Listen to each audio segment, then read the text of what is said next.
18 de março de 2016, Palmeiras perde para o Nacional no Uruguai e fica em situação complicada na Libertadores. Gabriel Jesus é alvo de ofensa racista da torcida uruguaia e dirigentes do Palmeiras acionam a Conmebol. Tite escala uma equipe alternativa para o jogo de amanhã contra o Linense pelo Campeonato Paulista.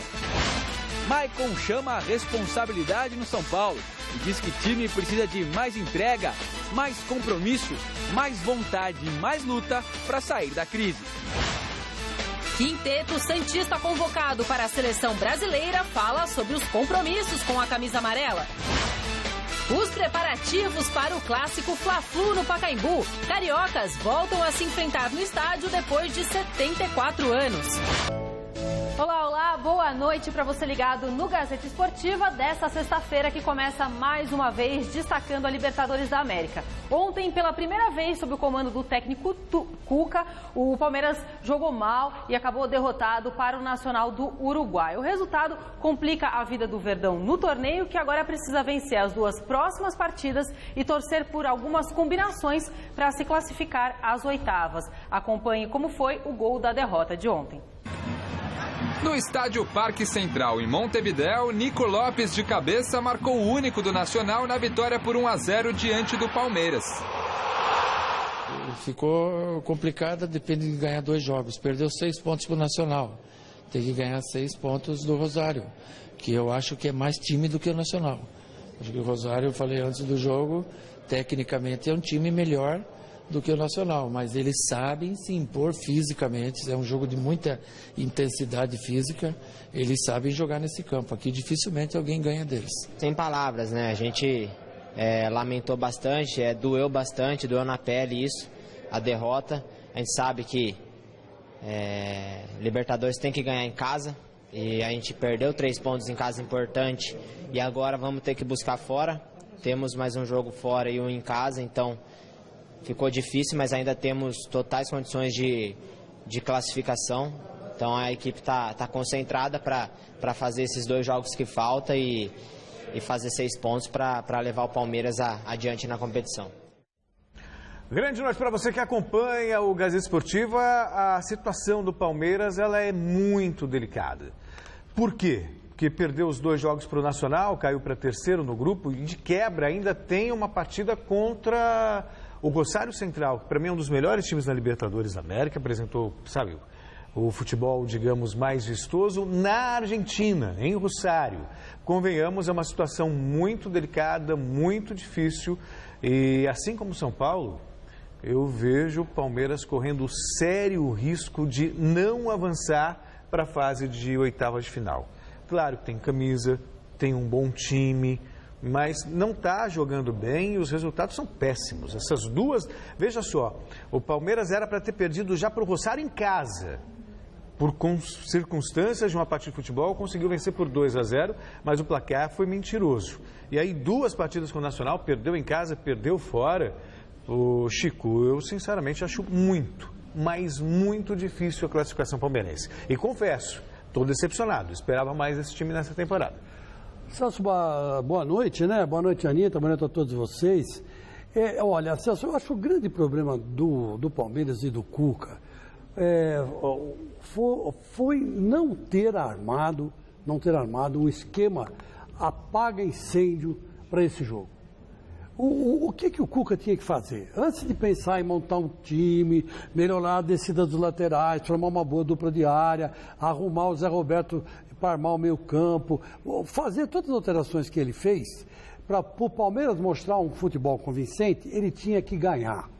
Então o Palmeiras tinha que montar um time ontem para vencer, seja lá de que jeito fosse, o Palmeiras tinha que vencer o Nacional.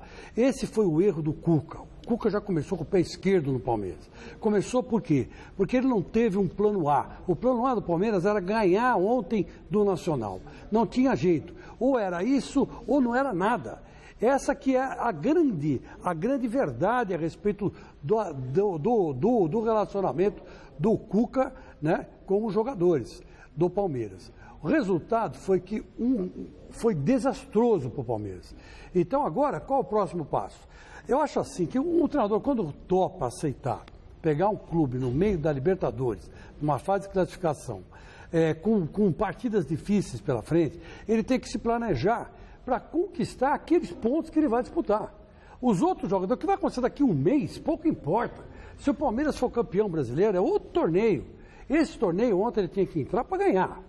Então vamos montar, chama os jogadores e fala assim, gente, é o seguinte, estou chegando agora, não conheço vocês, prometo ser um cara justo e correto, mas nós temos um propósito em comum, nós precisamos ganhar do Nacional. É impossível ganhar do Nacional aqui? Não é impossível ganhar do Nacional aqui. Vamos ganhar de qualquer jeito, precisamos vencer. Então tinha que fazer um pacto com os jogadores e quem entrasse em campo tinha que dar o coração, se arrebentar e ganhar do Nacional. Não, foi aquele jogo, né, que o treinador, para aí, levantava, ia para a linha de fundo, tal, o que vier... foi assim, meus laterais não apoiaram, a defesa marca mal, eu ainda não sei como é que eu vou definir o ataque. Quer dizer, não tem que fazer isso, tem que montar um plano de emergência. É um plano é um plano bombeiro, uma coisa assim, para o Palmeiras vencer. Vencer os 2 jogos fora de casa, contra o Nacional e contra o Rosário. Aí depois pensar nos outros campeonatos e o que ele ia fazer para melhorar o time. Então, quer dizer, eu acho que começou com o pé esquerdo, começou errado, e para quem estava dizendo por aí o absurdo de que o Cuca é melhor que o Tite, está aí a resposta. O Tite ia jogar desse jeito. Foi como o Corinthians jogou contra o Cerro Porteño. Jogou no sufoco, jogou para ganhar, porque sabia que precisava ganhar. Então, esse que é o problema. Eu acho que o Cuca, não sei se vai dar certo no Palmeiras, para dizer a verdade para vocês. Bom, gente, infelizmente a derrota do Palmeiras não foi o único assunto no Gran Parque Central, em Montevidéu. Durante a partida, um torcedor do Nacional vestido com uma camisa vermelha e sentado nas arquibancadas do estádio provocou o Gabriel Jesus fazendo gestos que imitam um macaco. Gabriel ficou irritado durante o jogo e chegou a discutir com alguns torcedores. O Palmeiras divulgou através do Twitter oficial do clube, que coletou as imagens dos atos racistas e enviou aos responsáveis da Conmebol. O Palmeiras ainda informou que dirigentes do clube foram até o delegado do confronto para que o caso fosse relatado na súmula. O Twitter oficial da Libertadores lamentou o ocorrido e disse que, se Gabriel Jesus fizer uma denúncia formal, o clube mandante poderá ser denunciado no tribunal da entidade. E tem que ser punido mesmo, o Nacional tem que ser punido, o torcedor deveria ser preso. Na verdade, eu não sei como funciona a lei de racismo no Uruguai, se tem ou se não tem, né? Mas se não tiver uma punição criminal para o torcedor... Mas a maconha pode fumar. Pode. A maconha está liberada. Está legalizada. Xingar o outro de macaco está... Não, eu não pode sei. À vontade. Agora, eu não a maconha... sei. Sinceramente, eu não sei. Se pode ou não pode, eu não sei. Agora, a maconha está liberada. Pode fumar maconha em qualquer lugar. Quer dizer, é outro paizinho, então, sem vergonha. Mas se não houver uma punição... Libera a maconha e não dá educação para o povo. Agora, se não... É outro país sem vergonha. Mas aqui também acontece isso, né? Não, é um país sem vergonha. Só que não pode acontecer uma coisa dessa. Não, também não. Não pode. Ó, o filme do Massaíni, pode ver... O filme que ele fez, o Pelé o Eterno. Quando o Pelé entrou em campo, está gravado isso, eu vou repetir aqui o que está gravado, é só você ver. E é dito por todo mundo que viu o filme. Quando o Pelé entrou com o Santos para disputar a Libertadores, que o Santos ganhou, não sei se foi 62 ou 63, o Santos ganhou 2-1 do Boca Juniors lá em La Bombonera.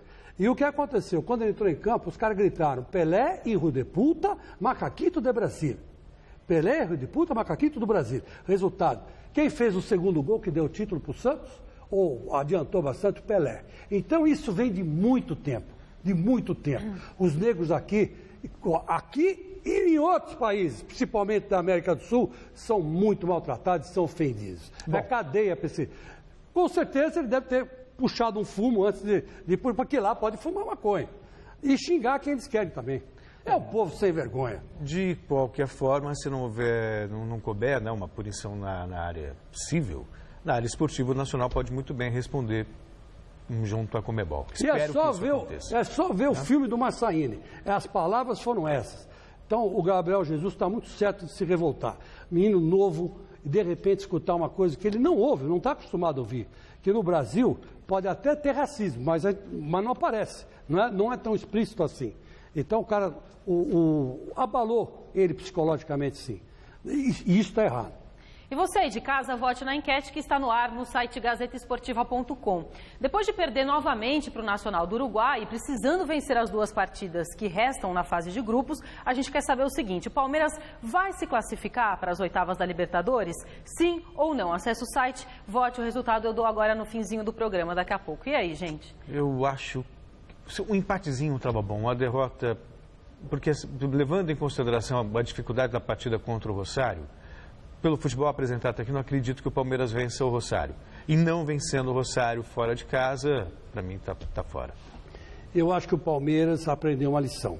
Tomara que o Cuca vá agora para a Argentina com a disposição de realmente fazer um plano de emergência e colocar na cabeça dos jogadores do Palmeiras que eles precisam vencer. Todos eles têm que se unir, deixar a vaidade de lado e partir para cima do Rosário. Se fizerem isso, ganham, porque o Palmeiras tem jogadores de melhor qualidade que o Rosário. Porque se ganhar do Rosário, o Palmeiras vai a 7, exatamente, mesmo número do Rosário Central. Só que o Rosário se mata com o Nacional. E o Palmeiras é um jogo muito fácil com o River Plate do Uruguai, aqui, né? Então, ganhando o Rosário, tudo bem. O problema é ganhar lá. Eu não vejo bola para isso. Até agora eu não vi. Tem futebol, sim. É preciso união. Isso que está faltando no Palmeiras. Hoje também foram sorteados os confrontos das quartas de final da Liga dos Campeões. No dia 5 de abril, o Bayern de Munique vai pegar o Benfica na Allianz Arena. No mesmo dia, o Barcelona faz o clássico espanhol com o Atlético de Madrid no Camp Nou. Já no dia 6, é a vez do Wolfsburg receber o Real Madrid na Volkswagen Arena. E para finalizar, o jogo que promete ser o mais disputado dessa fase, no Parque dos Príncipes, em Paris, o PSG encara o Manchester City. Os duelos de volta acontecem já na semana seguinte, nos dias entre 12 e 13 de abril. O Paris Saint-Germain e o Manchester City é o duelo de investidores, né? Quer dizer, o PSG recebeu um baita porte vindo lá da Ásia, o mesmo aconteceu com o Manchester City, e aí se tornaram aí, né, 2 potências do futebol europeu, embora a tradição não esteja, por exemplo, à altura de grandes times como Barcelona, Real Madrid, Bayern, blá, blá, blá. O Real Madrid acho que pegou, claro que não é molezinha, mas tem um adversário mais fácil, eu diria, dessa fase eliminatória. Barcelona e Atlético de Madrid, um clássico, sabe? Se fosse o Real Madrid, acho que o Atlético de Madrid teria maiores chances, porque o Real tem contra a dificuldade. Agora o Barcelona me parece insuperável. E o Bayern contra o Benfica está jogando bem, faz uma bela competição, mas é o Bayern também do Guardiola, né? Eu não sei, quero crer que o Bayern, ou melhor, que o Guardiola vai se despedir do Bayern com o título de campeão da Liga dos Campeões. Só um pressentimento. Agora, você sabe que hoje, Celso, eu faço... E merece, né? Eu faço um programa também na Rádio Atual, que vai para a internet, né? Você baixa o aplicativo aí, você vê. E a gente estava conversando exatamente sobre isso. O único time nota 10 do mundo é o Barcelona, né?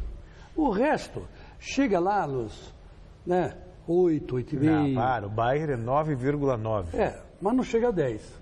É isso que eu estou dizendo. 10 é o Barcelona. E o resto você vai fazendo uma tabela decrescente até chegar, por exemplo, no Corinthians, que hoje, na minha opinião, é 6,5. Eu ia perguntar qual era a nota do Corinthians. 6,5. Porque é um time que que perdeu 2 jogos, mas ganhou 2 jogos. Estava mal, de repente ficou mal no campeonato na Libertadores, recuperou-se na Libertadores. Quer dizer, é um time que vem tirando 6,5 faz tempo. Sempre ali na média, né? Sempre ali na média. Então, quer dizer, que o futebol brasileiro, o futebol, para o time ser campeão, tirando 6 sempre, o cara passa de ano, na verdade. Então, é mais ou menos o Corinthians. Agora, o Barça é 10. Não dá para ser Barcelona mais. Nenhum time tem essa capacidade. Então, esse coitadinho do Atlético de Madrid não vai ver nem a cor da bola. Bom, e ainda falando de futebol internacional, nosso destaque de hoje no gazetesportiva.com é um recado do técnico do Chelsea para o atacante Alexandre Pato. Segundo o técnico dos Blues, Gus Hiddink, Pato precisa competir com os concorrentes para ganhar espaço no time, sabe? O brasileiro foi apresentado no clube há quase um mês, já foi relacionado para 2 partidas, mas ainda não entrou em campo. Ainda segundo Hiddink, quando o Pato foi contratado, apenas Diego Costa estava em um nível competitivo e que agora, como Traoré, Remy e Falcão melhoraram, Pato precisa apresentar um nível melhor aí para poder jogar, ao invés de só tirar selfies, não é? Anitta, esse treinador foi técnico da Coreia do Sul na Copa de 2002. Ele virou um ídolo nacional. Foi técnico da Rússia, foi técnico da Holanda. Mas foi técnico, eu sei que eu estava lá, né? E eu conheci, pude ver o trabalho dele de perto, o treinamento dele de perto. É um cara sério, é um cara que tem personalidade, é um sujeito que justo. Então, se ele está falando isso pro Pato, é porque o Pato realmente está uma draga. O Pato está uma draga. Essa que é a grande verdade. É um jogador que pintou com todas as letras para ser o novo o Ronaldo Fenômeno. E acabou sendo meu Deus do céu, quem? O Fio Maravilha. E né? Quem vai ficar com esse mico na mão? O Corinthians. Porque o Corinthians emprestou lá o Pato de graça para poder ver se negociava o Pato. O Pato vai voltar, ninguém vai pagar por ele. O Pato vai poder assinar com qualquer clube e ainda vai ganhar um dinheiro. Quem vai pagar o Pato? O Corinthians. Já pagou. O André Sanches falou que ia emprestar o Pato para o Bragantino. Ele não vai precisar emprestar. O Pato vai para o Bragantino, que é o único time que vai querer ele, porque ele não joga em nenhum lugar. Ah, joga sim, Chico. Ah, imagina.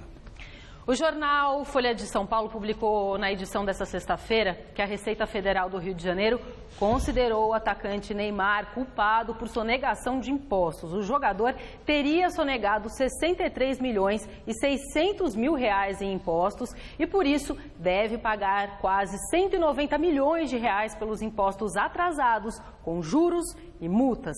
Neymar ainda pode entrar com recurso no Conselho Administrativo de Recursos Fiscais em Brasília. Ai, isso aí tá feio pro Neymar. Tá feio porque dói no bolso, né? E dói muito no bolso. 190 milhões não é fácil, não. Sorte dele que tem esse dinheiro para pagar. Agora é gozado. Se pegaram o Neymar, por que não pegaram os outros, né? Precisa ter operação não sei o que, operação não sei o que lá, para poder pegar, né? O Neymar pegaram. É gozado. Nesse Brasil é o seguinte, quando a instituição quer, consegue, faz. E domingo, a partir das 9 da noite, tem Mesa Redonda Futebol Debate com tudo sobre a rodada do Campeonato Paulista, a Semana dos Brasileiros na Libertadores. Tem também reportagem especial com Fla-Flu no estádio do Pacaembu. E estarão com a gente aqui o atacante Luca do Corinthians e o Miller, tetracampeão mundial com a seleção brasileira. Vai ser muito bom esse programa, hein, seu Chico? É verdade. Está convidado também o nosso querido Porpetone, né? Ah, sim! O Porpetone. O Porpetone que, aliás, amanhã faz um espetáculo a partir das 8 horas da noite no Teatro Corinthians. Então, quem quiser ver o Porpetone antes de ver o Mesa, né, no próximo domingo, pode ir lá no Teatro Corinthians. E lá ele vai imitar o Cabrito Teves. Cabrito Teves. Ele vem de Cabrito Teves aqui? Eu acho que deve vir, né? Porque não é possível, já que não veio o Carlito Teves, que veio o Cabrito Teves. Não para o Corinthians, mas para o Mesa Redonda. Tá bom. Vamos aguardar a partir das 9 da noite, beleza? O campeonato é carioca, mas o jogo é no mais paulistano e charmoso dos estádios. Nesse domingo, acontece o Fla-Flu no Pacaembu, aqui em São Paulo. Veja como as equipes estão se preparando para esse clássico que, depois de 74 anos, volta para o Paulo Machado de Carvalho. Liverpool já esboçou a equipe que enfrentará o Flamengo neste final de semana no Pacaembu. Fred e Gerson podem voltar ao time titular, mas o treinador prefere não dar pistas. Eu não quero te falar. Você acha que eu venho aqui e vou dizer tudo que eu pensei pra você? Olha, é por isso, é por aquilo.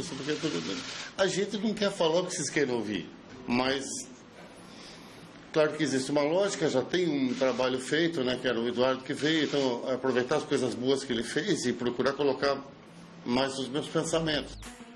Mesmo longe da torcida carioca, a promessa é que o Pacaembu fique lotado.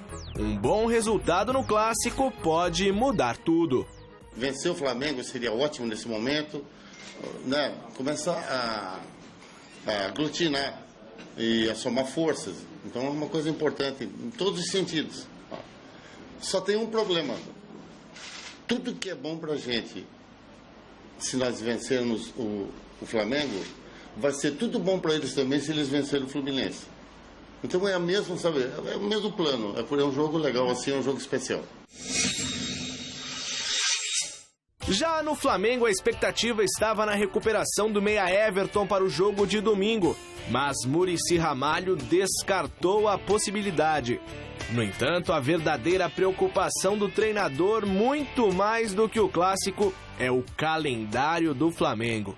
Não é só esse clássico, nós estamos preocupados com a sequência, porque a gente vai jogar, nós estamos jogando em 20 dias quase 7 partidas com viagem, e isso aí machuca demais os nossos jogadores, né? A gente percebe, comparando com outros times que jogam menos, que a chance é maior, né? Então essa é a preocupação, não é só um jogo, né? Tem que chegar, tem que ver as contusões, o que pode acontecer mais para frente.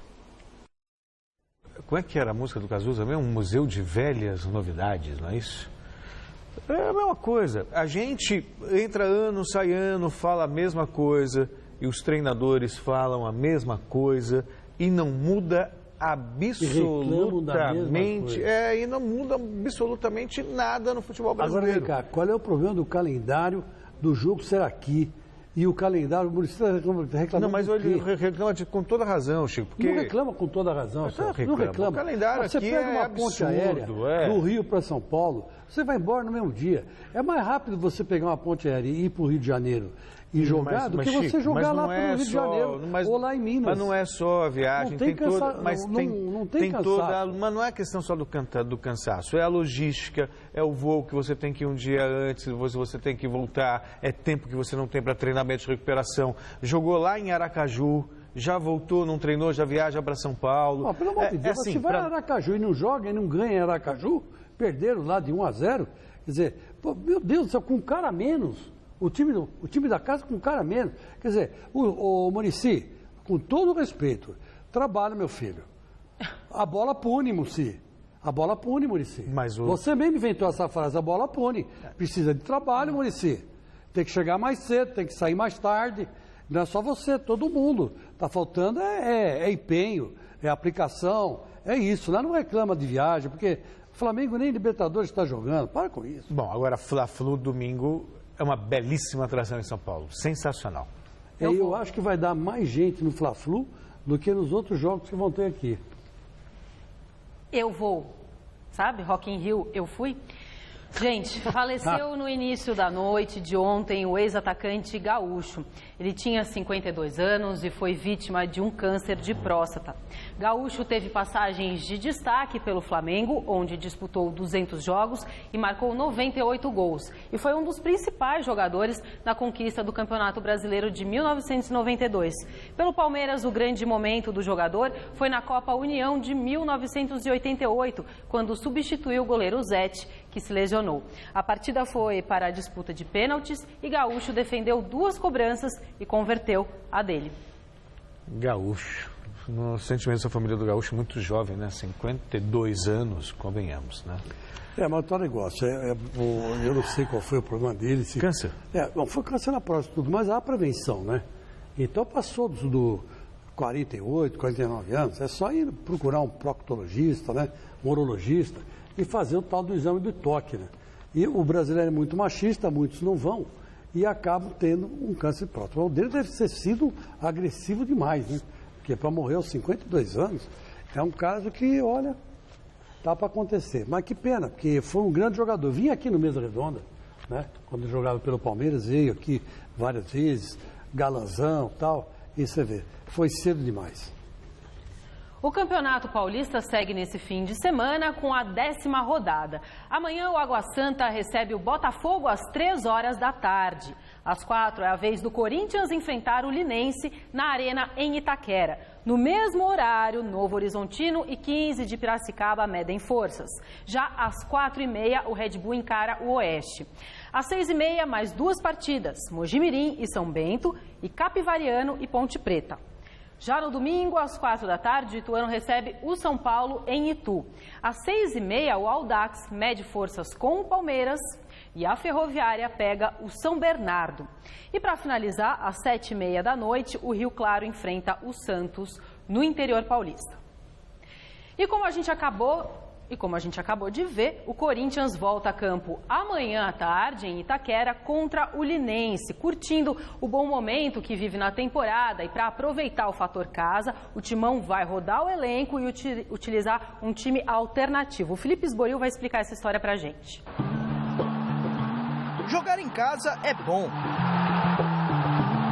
Mas quando se tem uma Arena Corinthians, é melhor ainda. Neste final de semana, o Timão completa 60 jogos no novo estádio e perdeu apenas 4. Quando você tem uma margem de vitórias dentro de casa, o nível é muito grande e é alto. Então, é importante a concentração e todos estar concentrados para essa partida e a preparação para a Libertadores, que é importante. Um time alternativo estará em campo diante do Linense. Eu disse alternativo. Nada de reserva ou misto. Quando você tem um elenco desse, tudo começa a fluir de acordo. Então, nossa equipe está se construindo. Sei que chegou jogadores novos, né? Então, a confiança que ele está nos dando é muito importante para chegar dentro de campo e fazer um grande trabalho. A defesa do Corinthians é um dos principais trunfos construídos pelo técnico Tite.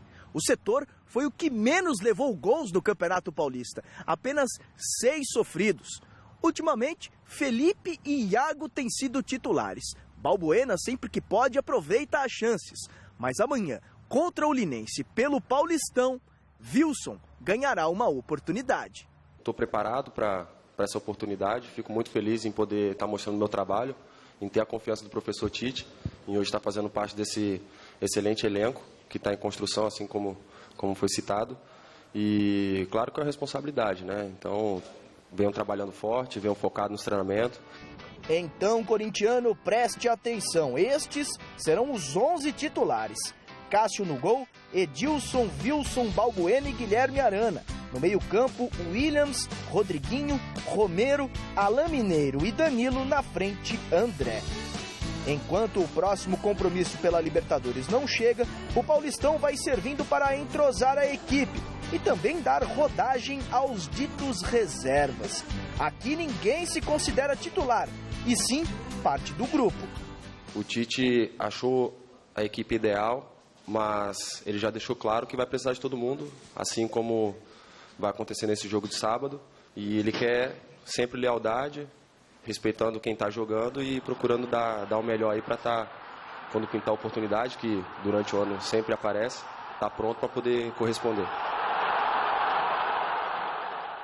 Olha, é difícil de você assimilar isso no futebol brasileiro, e o Tite fala muito, e no fim você acaba acostumando. No Corinthians realmente não dá para você dizer, é reserva, é titular, é time misto. Pô, pega o time que vai para o jogo. Cássio, óbvio, é titular. Edilson já foi titular, tem condições de ser titular. O Wilson está chegando agora, tudo bem, está buscando um espaço. Aí Balbuena estava cotado para ser titular. Grande jogador. Grande jogador. O Arana foi titular. O Williams chegou para ser titular, já tem jogado. Rodriguinho é titular, ou foi até semana passada. É, que ele não jogou por causa de suspensão. Romero começou o ano como titular. Danilo começou como titular. O André era titular. Quer dizer, então, que time misto é esse? Esse Alain Mineiro aí que tá... O Alain que também está buscando espaço. Chegou fora de forma. Aí o Tite deu uma bronca, falou, vai entrar em forma, fica fininho, que aí tá começando a ter oportunidade também. Mas ele é habilidoso. Sim. Ele tem mostrado uma certa habilidade. Ele mesmo contra o Cerro Porteiro lá. Confiança, né? Ele até que entrou e não decepcionou. Mas, enfim, ainda tem muito chão pela frente. Agora, é outra aposta dele. Você vê, eu pensei até que ia jogar o Maicon. Na minha cabeça, né? O Maicon ia ter continuidade. Talvez o Tite esteja pensando no Maicon justamente para a semana que vem. Mas aí que tá, né? Mas o Maicon jogou tão bem, com 18 anos. Meu Jesus amado. Eu com 18 anos, trabalhava, né? Estudava e à noite jogava bola, cara. Sabe? Não tem isso aí, meu. E depois ainda ia namorar. Então, sabe? Nossa! Gente, que fenômeno! 18 anos, meu. 18 anos, pô, se o cara não tem, né, pique aos 18 anos, aos 61, como eu estou agora, que não vai ter, né? Então, peraí, velho. Tinha que jogar o Maicon, até para pegar ritmo de jogo. Nada de Alain Mineiro. Tomara que entre o Maicon, pelo menos, fique no banco, né? Hoje o assunto no CT Rei Pelé foi seleção brasileira, já que 5 atletas do Santos vestirão a camisa amarela nos próximos compromissos das equipes principal e olímpica. Veja aí na reportagem do Thiago Dutra. Olá, Anitta, amigos do Gazeta Esportiva. O treinamento de hoje aqui no Santos foi fechado para a imprensa. O técnico Dorival Júnior segue preparando a equipe para enfrentar o Rio Claro domingo fora de casa. Quando os portões aqui do CT Rei Pelé foram abertos para os jornalistas, 5 jogadores de seleção brasileira, 3 da Olímpica e 2 da principal, vieram trocar uma palavra com os jornalistas. Vamos acompanhar o que eles disseram sobre as expectativas para as eliminatórias e também para as Olimpíadas do Rio de Janeiro. Eliminatórias para a Copa é muito complicado, né? A gente sabe da dificuldade que existe. Vamos enfrentar uma seleção uruguaia com grandíssimos jogadores, aquela velha rivalidade entre Brasil e Uruguai. Vamos jogar em casa e esperamos receber todo o apoio do nosso torcedor. E o que compete a nós fazer, certamente nós vamos dar o nosso melhor para conseguir os resultados positivos, que seria a vitória, porque eu entendo, desde quando passei a servir a seleção brasileira, que todos os jogos nós temos que ganhar. A eliminatória não tem jogo fácil. E o Brasil é recobrado por vitória. Desde a primeira convocação, no primeiro amistoso é vitória, só pensar em vitória. Então espero ter muita dificuldade, principalmente no primeiro jogo, pensando primeiro no Uruguai. É um adversário muito difícil e de muita qualidade. Espero estar no meio do ano, na lista final. Não sou qualquer jogador olímpico no Brasil e poder estar atuando com dois jogadores que treinam comigo todo dia, né? E 2 na principal também, que eu vou estar de olho neles 2, Lucas Lima e Ricardo Oliveira. Tava fazendo isso ontem, Gabriel. Nós tava falando, já pensou na Olímpica, final, Maracanã lotado com um gol dele. Ele falou que, Lembrando que o Santos encara o Rio Claro domingo fora de casa às 7h30 da noite e a provável escalação é a seguinte: no gol Vanderlei, na lateral direita improvisado Alisson, na zaga Gustavo Henrique e Lucas Veríssimo, na lateral esquerda Zeca, no meio de campo Thiago Maia, Renato, Lucas Lima e Serginho, e no ataque Gabriel e Ricardo Oliveira, que volta depois de não atuar contra o 15 de Piracicaba. Essas são as informações do Santos. Do CT Rei Pelé, Thiago Dutra para o Gazeta Esportiva. Obrigado, Cid. Cid? É o Cid, aquele da nós, né? O Cid lá do...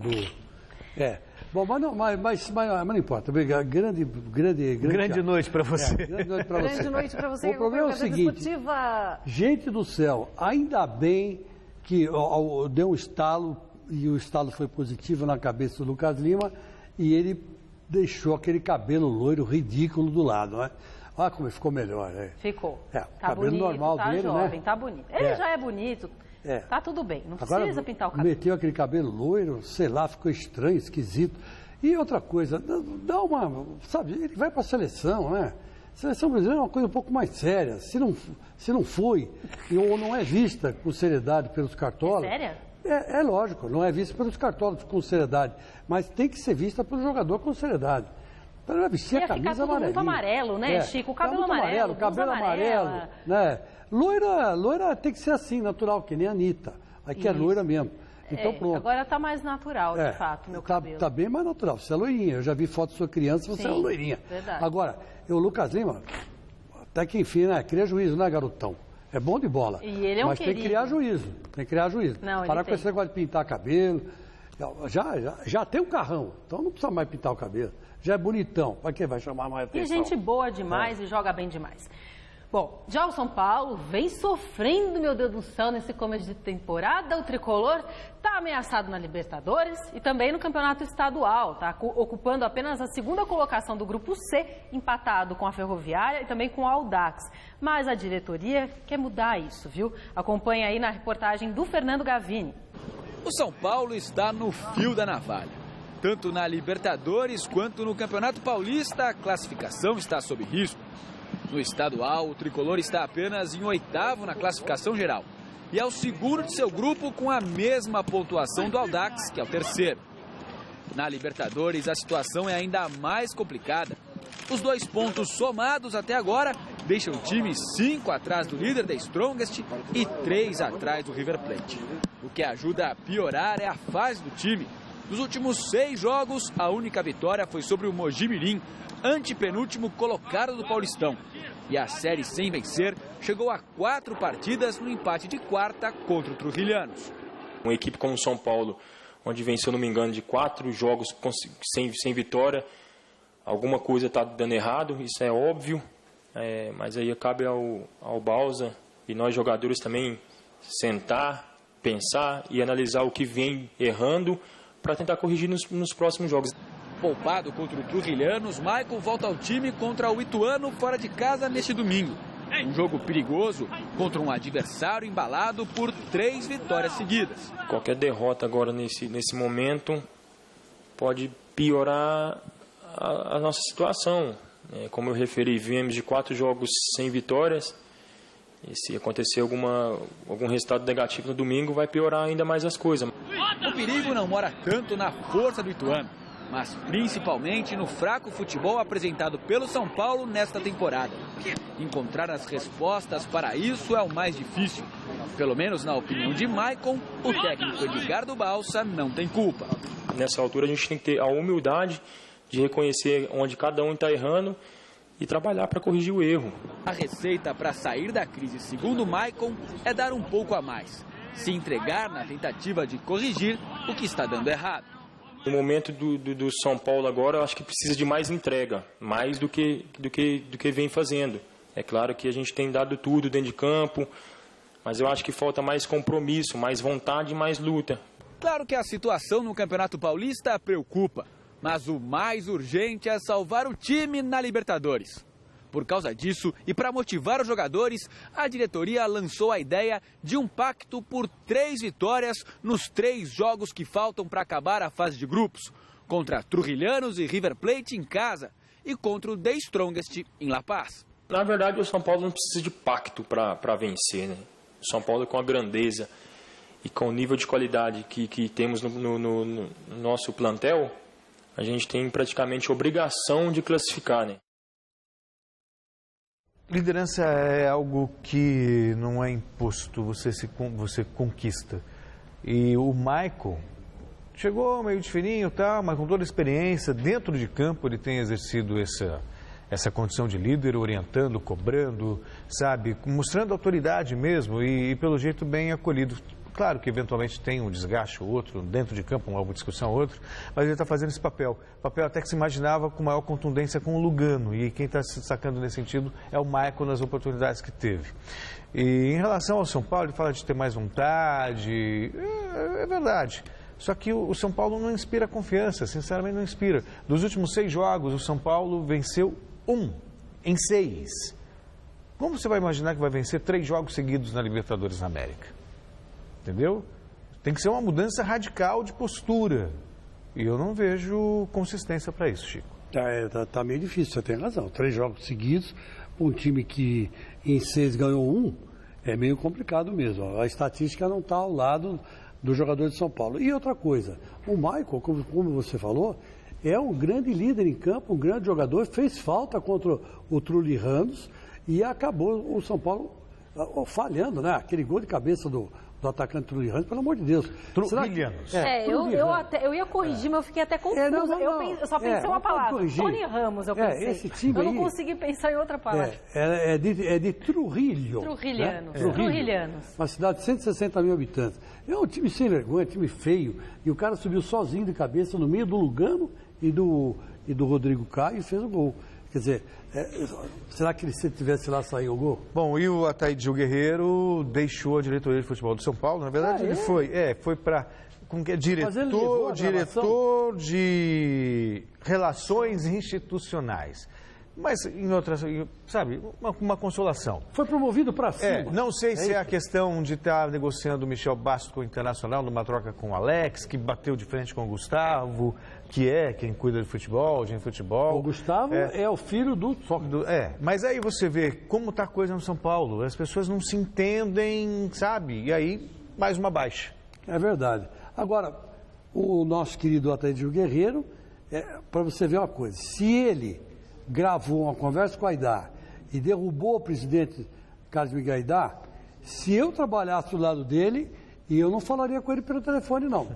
E antes dele entrar, eu dar uma revistada nele. Porque se gravou com o Aidar, vai gravar qualquer coisa que ele falar, né? Então aí desperta... Então fica aquela coisa, pô, esse cara traiu. Então traiu é o famoso traíra, né? Bom, esse cara é traíra. Se traiu um, pode trair dois, pode trair três, pode trair quatro. É um cara que defende o interesse do quê, né? Então é fogo. Olha, vou dizer uma coisa para você. Futebol, meu Deus, a política do futebol é pior que a política normal, política comum. Após a derrota de ontem no Uruguai, o Palmeiras retornou ao Brasil no final dessa tarde e o Osmar Garrafa acompanhou o desembarque da equipe. É isso, Anitta. Boa noite. A delegação do Palmeiras desembarcou há pouco aqui no Aeroporto Internacional de Guarulhos. A delegação veio num voo fretado diretamente de Montevidéu. Os jogadores estão liberados e amanhã à tarde começam a se preparar para o jogo do final de semana contra o Audax pela sequência do Campeonato Paulista. Apesar da segunda derrota consecutiva na Copa Libertadores da América, o Palmeiras ainda tem chances matemáticas. O goleiro Fernando Praz foi o único a atender os jornalistas e falou desta real possibilidade da equipe de ainda conquistar a classificação nos 2 jogos restantes da fase classificatória. Uma vitória lá em Rosário nos coloca totalmente na briga de novo. As pessoas vão dizer que é difícil, Como é difícil ganhar um clássico de São Paulo, como foi difícil vencer a Copa do Brasil, é óbvio que o adversário tem qualidade. Mas o nosso grupo acho que já deu para perceber, principalmente entre os 3 primeiros, que o equilíbrio é muito grande. E a gente vai fazer de tudo, temos um tempo até que de repente para a gente vai ser bom, até porque houve essa mudança de comando. É um tempo a mais para trabalhar em relação ao próximo jogo que a gente tem na Libertadores. Outro assunto abordado também com o goleiro Fernando Praz, Anitta, foi a respeito de Gabriel Jesus, que acabou sendo vítima de racismo na partida de ontem. Cara, é absurdo, né? Eu não vou dizer que surpreende isso, ainda nos dias de hoje, porque a nossa sociedade está tão maluca em termos de conceitos e de comportamento que nada mais nos surpreende. O ser humano, ele infelizmente, muitos seres humanos foram por um lado que é irreversível. E o que a gente tem a lamentar e a gente tem que ter uma postura firme e mostrar que muito embora a gente entenda que isso ainda aconteça, que a gente não é conivente com isso. E a gente tem realmente separar da sociedade do bem essas pessoas que fazem esse tipo de coisa. É isso, Anitta. Os jogadores do Palmeiras estão dispensados no dia de hoje e amanhã acontece o trabalho a pronto para a equipe enfrentar o Audax no próximo domingo na cidade de Osasco. Do Aeroporto Internacional de Guarulhos, Osmar Garrafa para o Gazeta Esportiva. Obrigada, Garrafa. Resultado final da nossa enquete no site gazetesportiva.com. O Palmeiras vai se classificar para as oitavas da Libertadores? Sim, 55%. O Gazeta Esportiva de hoje termina por aqui. Domingo tem mesa redonda Futebol Debate. Até lá. Um beijo. Tchau. Boas notícias.